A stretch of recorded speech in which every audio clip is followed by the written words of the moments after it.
Disney Princess Cinderella, Bedtime for Gus. Cinderella looked out her bedroom window as the sun was setting. The clock in the tower of the castle struck 8. Cinderella tapped gently on the walls of her attic room. "Bedtime, everyone," she called. Jack, Susie, Gus, and the other mice hurried out of their mouse hole. But bedtime, Gus asked. Gus was Cinderella's newest mouse friend. She had just rescued him from a trap that morning. "Close eyes and fall asleep," Susie explained. Gus looked confused. He closed his eyes and started to tiptoe. Jack caught him. "Not fall, Gus, he said. "Fall asleep, like this." He put his head on his hands and pretended to snore softly. Cinderella laughed. "Gus has never lived in a house before. We'll have to teach him about getting ready for bed. First, you put on your pajamas." She went to her dresser and pulled out a tiny pair of striped pajamas for Gus.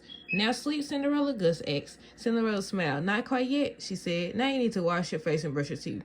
Then I'll kiss you goodnight." And Susie will tuck everyone in. When the mice were all neat and clean, Cinderella kissed each of them goodnight. "It's time for everyone to go to sleep," she said sweetly. "Follow me," Jack told Gus. He ran over to his little bed and hopped in. Then he pointed to the bed next to him. "That's your bed," he said. Gus grinned and got under the cozy covers.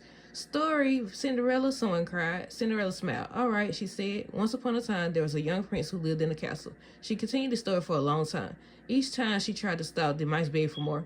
But after a while, they couldn't keep their eyes open any longer. When the last mouse had fallen asleep, Cinderella tiptoed to her own bed and climbed in. She snuggled against her pillow and yawned. If only some of my story would come true.